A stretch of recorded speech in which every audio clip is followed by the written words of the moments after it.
نشرة الأخبار من قناة السعودية مباشر، مرحبا بكم. عاجل قبل قليل ظهور مفاجئ لمحمد بن نايف بالقرب من السفارة الأمريكية في الرياض. قطر ترسل رسالة عاجلة إلى السعودية.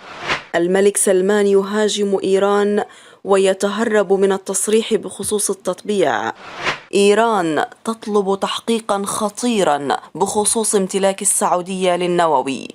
قوات التحالف تسقط طائرتين مسيرتين لجماعة الحوثي. سفير بريطانيا في لندن يكذب خبر الإفراج عن لجين الهذلول. وزارة الداخلية تكشف الجهة المسؤولة عن الحادث.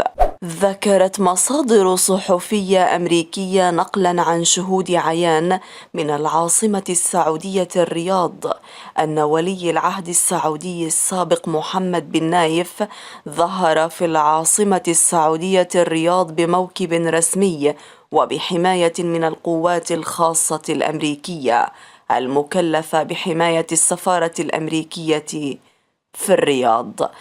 الصحف الأمريكية تحدثت أن جو بايدن لن يمنح محمد بن سلمان الوقت الكافي من أجل ترتيب أوضاعه داخل السعودية بعد فوزه، وأن التحركات السريعة التي يقوم بها داخل السعودية تهدف لقطع الطريق أمام محمد بن سلمان، خصوصا أن المعلومات الساخنة التي وصلت إلى الأجهزة الأمنية الأمريكية تفيد بأن محمد بن سلمان سيتخذ خطوات خطيرة جدا، ومن بينها إمكانية التعجيل بموت محمد بن نايف من دون محاكمة وإظهار أن الوفاة كانت حادثا عاديا بسبب الظروف الصحية التي يمر بها الأمير، كما تؤكد مصادر متطابقة من الرياض.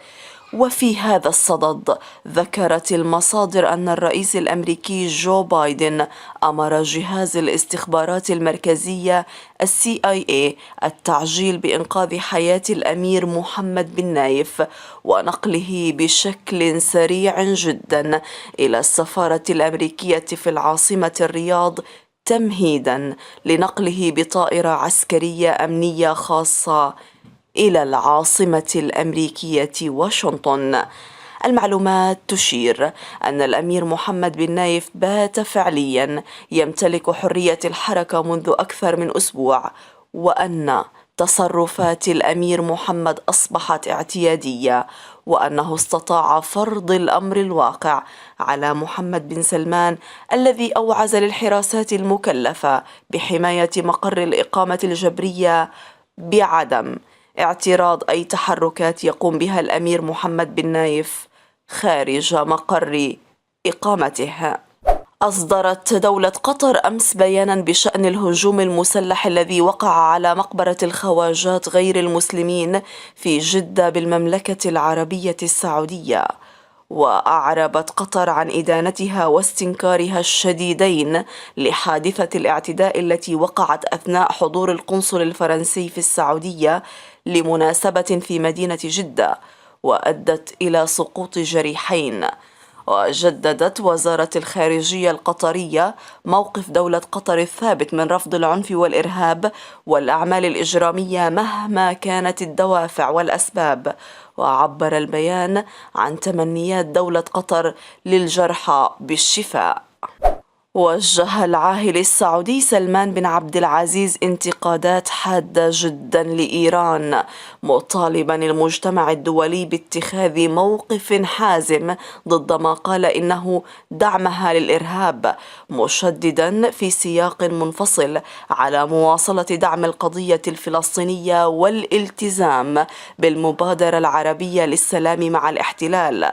وقال الملك سلمان في خطابه السنوي بافتتاح أعمال مجلس الشورى إن المنطقة تواجه محاولات عديدة من قوى إقليمية تسعى لفرض نفوذها السياسي وأيديولوجيتها المتطرفة خدمة لمصالحها. وأضاف: المملكة تؤكد خطورة مشروع النظام الإيراني وتدخله في الدول المجاورة، وأيضا فيما يتعلق بالإرهاب، والمناداة بضرورة اتخاذ موقف حازم من قبل المجتمع الدولي تجاهه. وتابع بأن بلاده تدين الحوثيين في اليمن، واتهمهم في ذات الوقت بانتهاك القوانين الدولية والقواعد العرفية بإطلاق طائرات مفخخة من دون طيار وصواريخ باليستية باتجاه المناطق المدنية والمدنيين في المملكة بطريقة متعمدة وممنهجة أيضا.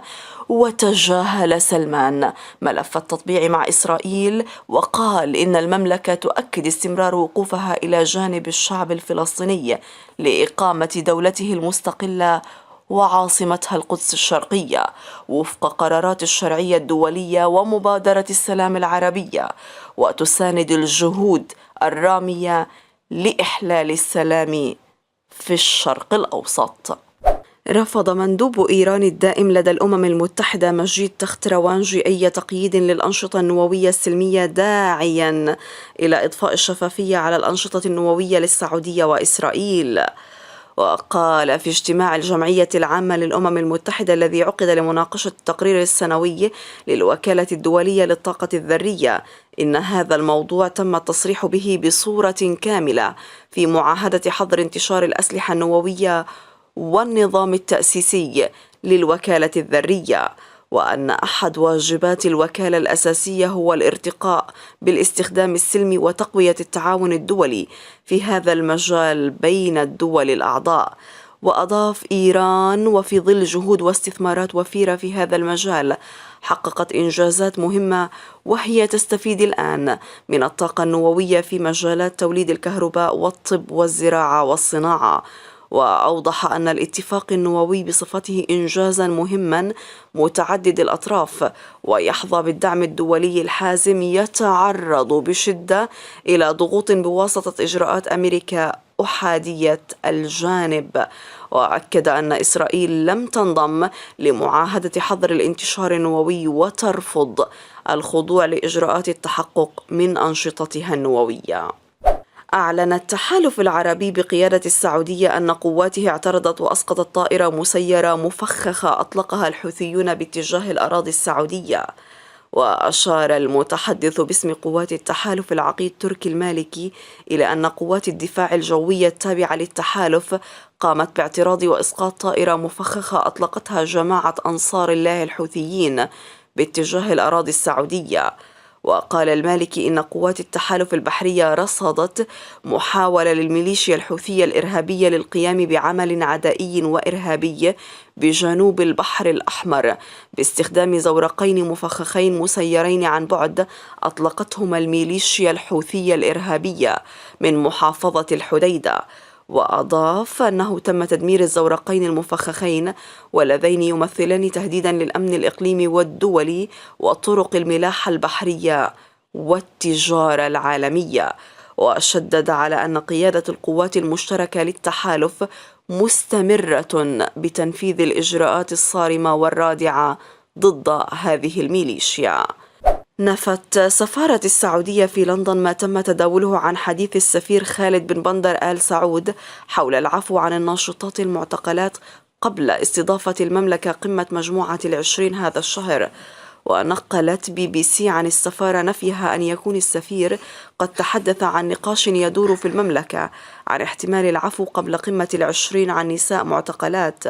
ومؤخرا نقلت صحيفة الجارديان البريطانية عن السفير السعودي قوله إن الرياض تدرس العفو عن الناشطات المعتقلات قبل استضافتها قمة مجموعة العشرين. وبحسب الصحيفة ذكر خالد بن بندر بن سلطان أن المحاكم السعودية رأت أن الناشطات مذنبات بأكثر من مجرد الدفاع عن الحق في القيادة، لكن هناك نقاشا يدور في وزارة الخارجية حول ما إذا كان استمرار احتجازهن قد سبب للمملكة الكثير من الضرر السياسي الذي لم يكن مجديا. وتتعرض المملكة لضغوط متزايدة جدا بسبب سجلها في مجال حقوق الإنسان قبل القمة التي ستعقد فعليا يومي 21 و22 من نوفمبر تشرين الثاني الجاري. وهذه الضغوط تشمل الإفراج عن مجموعة من النساء اللواتي بارزن في حملة السماح للمرأة بالقيادة في السعودية، لا سيما وأن أحد مواضيع مجموعة 20 هو تمكين المرأة. كشفت مصادر إعلامية مهتمة بالشؤون الأمنية في السعودية عن الجهة التي نفذت الهجوم المسلح على مقبرة الخواجات غير المسلمين في جدة. وأوضحت المصادر على موقع تويتر أن المؤشرات تفيد بأن متطرفين من تنظيم داعش هم من يقفون خلف الهجوم على مقبرة الخواجات غير المسلمين في جدة عبر أنصاره في السعودية. وفي السياق أفاد المتحدث الإعلامي لإمارة منطقة مكة المكرمة سلطان الدوسري بأن الجهات الأمنية باشرت حادثة اعتداء جبان أثناء حضور القنصل الفرنسي لمناسبة في محافظة جدة، فيما أوضح أنه نتج عن الاعتداء إصابة أحد موظفي القنصلية اليونانية ورجل أمن سعودي بإصابتين طفيفتين. وقد باشرت الجهات الأمنية التحقيقات في ذلك ولا يزال محل المتابعة الأمنية. وإلى ذلك ذكرت صحيفة لوفاغاردو الفرنسية أن القنبلة سقطت على جدران مقبرة الخواجات في جدة، ما أدى إلى إصابة 4 أشخاص بينهم مواطن يوناني وحرس سعوديون. وأكد مصدر فرنسي في العاصمة الرياض بحسب الصحيفة أن هذا عمل منعزل وفرنسا ليست مستهدفة، وهي التي نظمت احتفال 11 من نوفمبر.